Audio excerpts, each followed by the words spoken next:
Today we're going to be working on BL's Toyota Tacoma, and we're going to replace the driver's side axle. Very simple, only requires removal of 4 bolts, and we'll show you the tools and everything you need to get it done. To save some time, we did already take off the skid plate.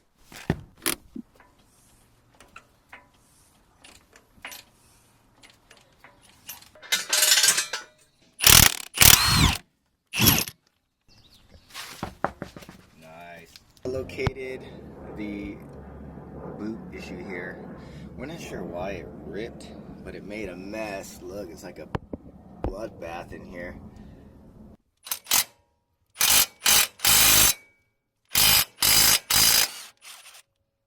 You guys won't have this piece, but this is what we're removing here. 17 millimeter.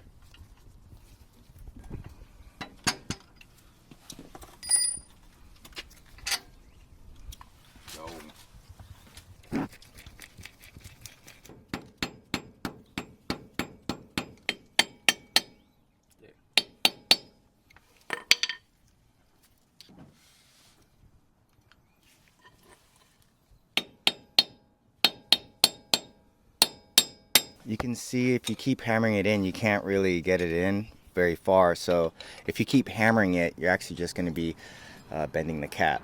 So just keep working your way around so you can reuse this cap many times. You can use this bolt to give yourself a little leverage, like that. Alright, we're just going to remove the cotter pin. There's usually 2 arms here. This is the first one, and you see the second one there. You want to marry them together so that you can pull the cotter pin out, or you can cut it. But we're going to reuse this one today. Looks like that. And you just remove this cap. This is the axle nut. We're going to use a 35 millimeter socket to go ahead and drive that one out.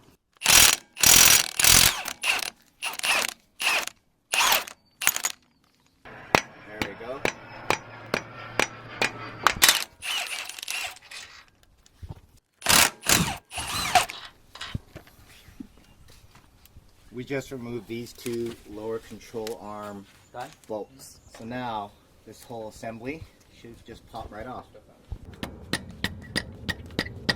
So go ahead and pull.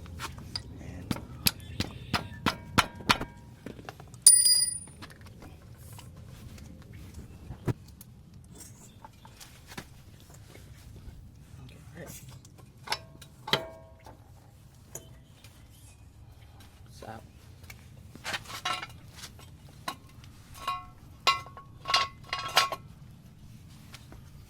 We just sat it on, supporting it with this jack here. We have the axle out completely. Now we're gonna have to hammer the inside there to get it out. So we're under the carriage now.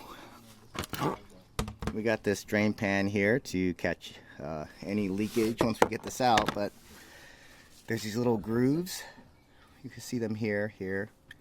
Those are what you hammer to get them in, to get the axle in and out. So we're gonna slowly loosen it up, turn it, loosen it, turn it, loosen it, until this whole thing comes out. Be ready with the oil pan, okay?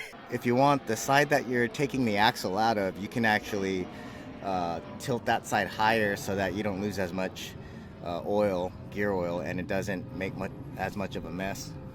So the easiest way to line this up, because there's a bunch of parts here, is actually this corner here. So we're gonna line it up like this. Ooh, it's coming out right away. Yeah. Turn. Turn. Stop. Back a little bit. Yeah, right there.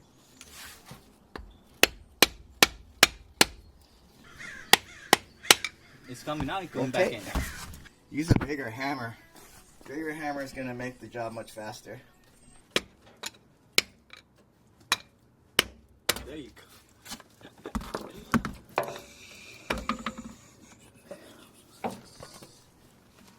This is the new rebuilt axle right here. We're gonna install that. So there's a little ring in here. We're gonna replace it. Took a little damage. And this is what came with the boot, and that's what that looks like. So let's get that off, and let's get the new one on. Using a small flathead here, pushing pushing both sides. Got it off. New one going on. There you go. And now we're gonna go ahead and clean it up before we stick this thing into some important parts.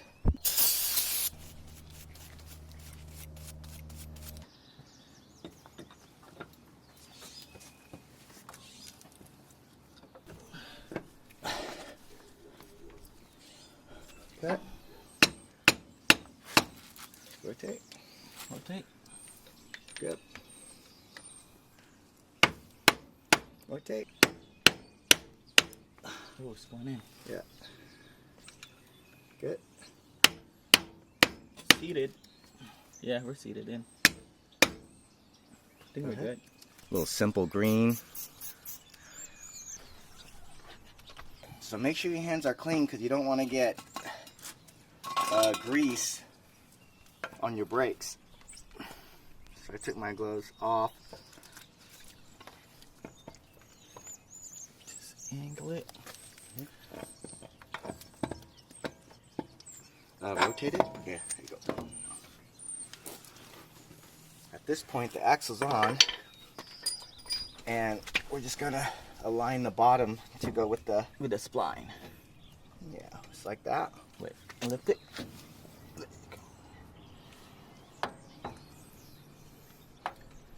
All right, so we're making sure that the lower control arm lines up so we can get the bolts on.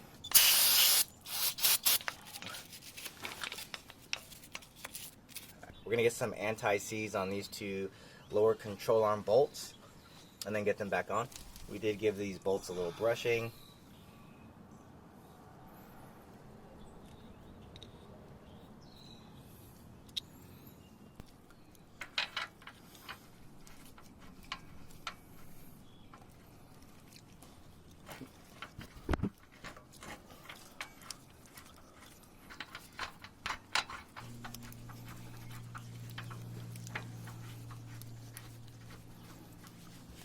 The torque spec for these two bottom bolts are going to be 118 foot-pounds.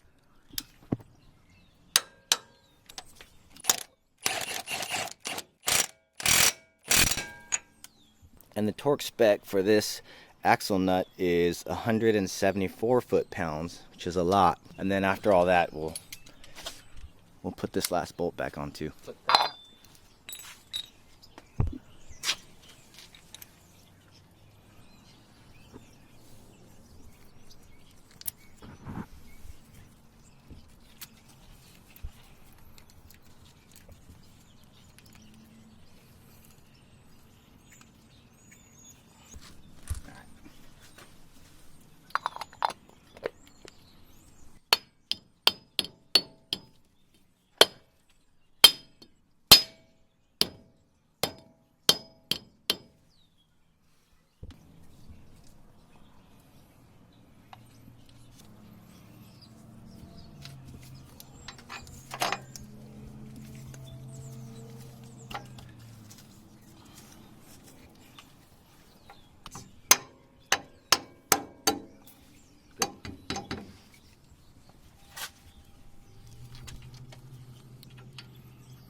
You're done. Congratulations.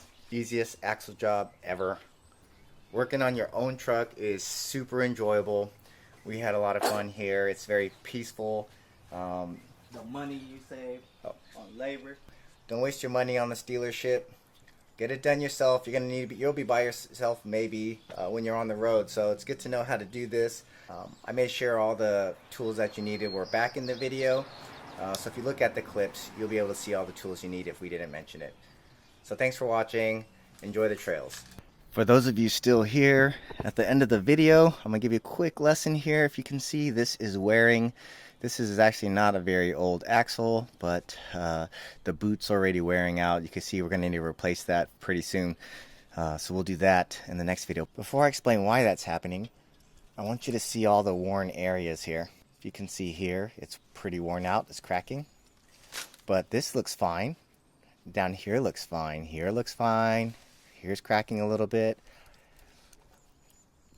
Here's cracking a little bit, and then it's cracking a lot. So the reason that's happening is that there's a pretty aggressive lift here. If you look at these amazing suspensions I wish I have, the lower control arms are actually sitting pretty low because the suspension is set up to sit higher in the front. So we're going to change that in a different video, but we're going to drop this down maybe like 1/2 inch to 1 inch, and that should help alleviate the wear on those extreme angles of the boot. So this is what we were looking at earlier. You can see at the extreme angles there and there, not where it's straight, that's where it wears out the most on the ends. And the less of an angle you have, the longer that will live. But since we do a lot of off-roading, we don't want a differential drop kit. We like the clearance. If you want a differential drop kit and take that risk, you can do that. There are some chemicals that help the rubber to stay supple and not crack and dry out. You can look into those kind of products if you are running a beefy rig like BL's here that has a really steep angle for a lift.